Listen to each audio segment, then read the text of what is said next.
enter the title of the book, the metaphysics of sensory experience. So when we're Yeah. talking about the metaphysics of these sensations and I guess the experience of the sensations, they're the same thing, so that's kind of redundant. Are we talking about the ontology, so what they are, how we should fit them into the world, or how they behave causally, or all these sorts of questions? Yes, and the reason I gave the book that title is that a lot of people who work on sensory experience are primarily concerned or largely motivated by the implications of various theories of sensory experience for epistemology, for the possibility of our being in direct contact with the world, the possibility of our referring to items in the world. And I don't talk about those issues in the book very much at all. I just wanted to focus on the kind of machinery of sensory experience. What's actually there when we have sensory experience? What are the components of sensory experiences? And indeed, I mean, how do they causally relate to other things and so on? Which is not to say that the implications for epistemology and the possibility of reference to the world and so on are irrelevant. If I had a theory that had ridiculous implications for those areas, that would be bad for my theory. But I didn't want to go into those aspects. I wanted to start off focusing on the machinery of sensory experience itself. I mean, I don't think the theory I have does have ridiculous implications for epistemology or the possibility of thought about the world, but I don't go into that in the book, and because it would require a much longer book, and I didn't have very clear, detailed things I wanted to say about that. On the other side, I should say that part of the motivation for the title is I think a lot of the contrary views that I criticize have very bad implications for the metaphysics of sensory experience. They're committed to metaphysical assumptions that kind of make no sense to me. And that was part of the reason for calling the book that as well. Yeah, well, let's get into that. So there's a certain view that you characterize as naive realism in the metaphysics of sensory experience. Mm-hmm. And maybe we should start with what this is and how it relates to this interesting problem called the time lag problem. Good. Let me say before we go into this that naive realism doesn't figure very big in the book. The main target of my negative arguments is representationalism, which is alternative naive realism, and then the second half of the book develops positive arguments. But I do discuss naive realism.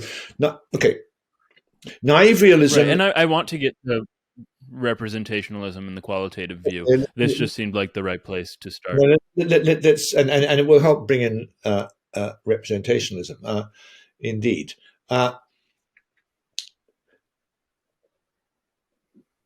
So the book starts with the question: I have a conscious sensory experience. I have I want to put it in terms of my having a certain property, the property of experiencing a yellow ball, say, understood so as to include the cases where I'm having a hallucination.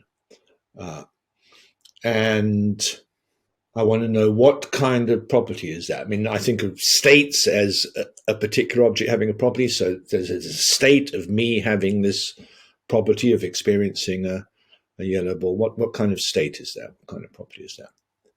Okay, the naive realists say that state is constituted by my being in relation to a real yellow ball. Think of the case where there's a real yellow ball there. My eyes are open. There's my field of vision. There's a yellow ball in it out there, 2 feet away from me. My conscious state is constituted by my being in the relation of seeing to that yellow ball there. There's a fact out there. The ball is yellow and I'm glommed onto it.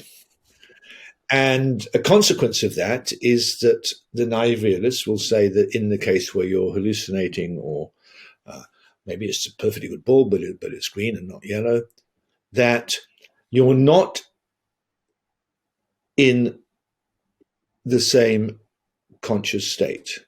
So many people would think, many common sense, ordinary people, not philosophers, would think that I can be in just the same conscious state when I'm looking at a real yellow ball, and in the bad case where I'm hallucinating a yellow ball, when there's no yellow ball there, I'm an illusion, there's a ball there and it's blue and I see it as yellow. It's just the same conscious experience. Look, the ball feels yellow, right? Naive realists deny that. They want to have the idea that conscious sensory experience puts me in real contact with the world out there. The world there is part of my conscious experience. And they're motivated, as what I was referring to, that we're going to be in trouble if we don't have this real contact with the external world. We'll be cut off from it. We'll never be, skepticism will come in. We'll never be able to talk about it. They're worried that we aren't in good enough contact with the world if we have a common conscious experience that goes across to the bad cases as well as the good. How would we ever know that we're in a good case if we had the same conscious feelings in the bad case as well? That's what's pushing them.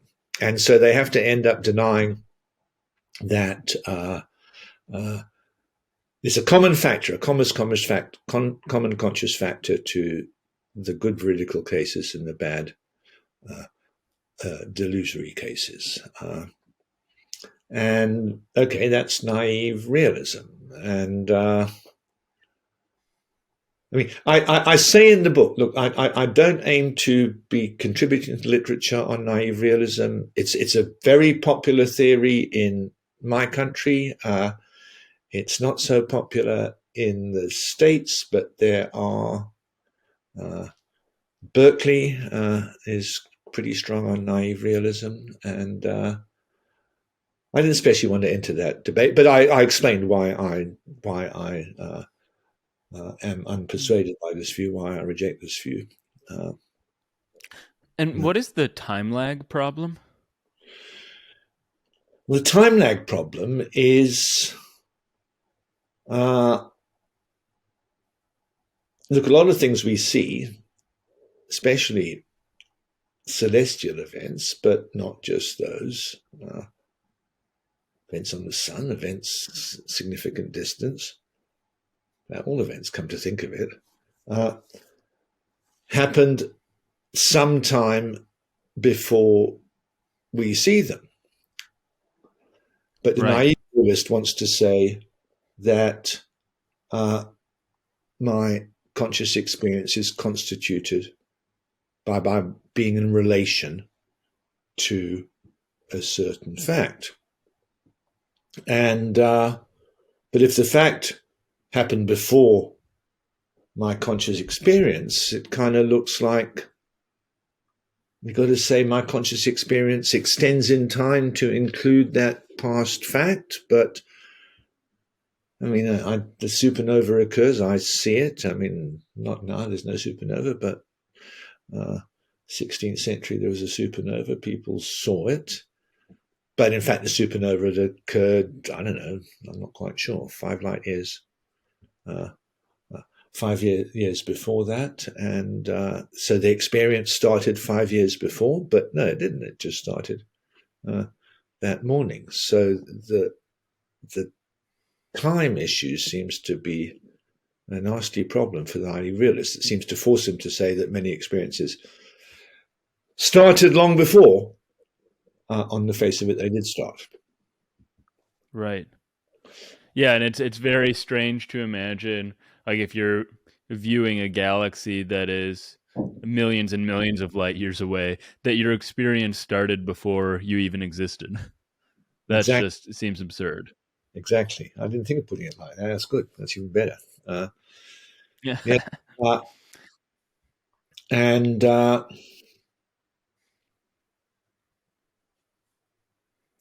yes. And I mean, I'm not sure they've got a good answer. I mean, I've talked to. I mean, I've got colleagues in London who are naive realists, and I've talked to them about that.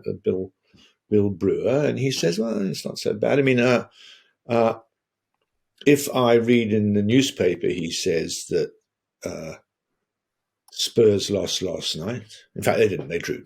But I watched it. So, but let's imagine I read in the paper this morning that they drew. Then he says, look, my state of knowledge will uh, uh, constitutively involve the fact. I mean, knowledge is a factive state. I mean, I wouldn't know unless it was a fact last night that uh, Spurs did win. But I only got into the state of knowledge now today. And so why isn't it like that?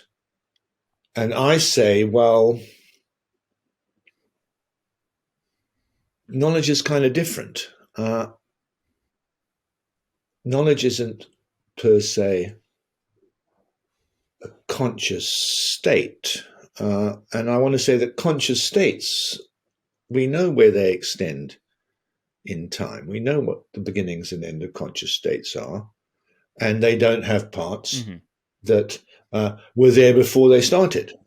Knowledge can have a constitutive part that's there before the knowledge started because it's not a conscious state. But I can't really make sense of conscious states being like that. And I'm not sure the naive realists have a good answer to that argument.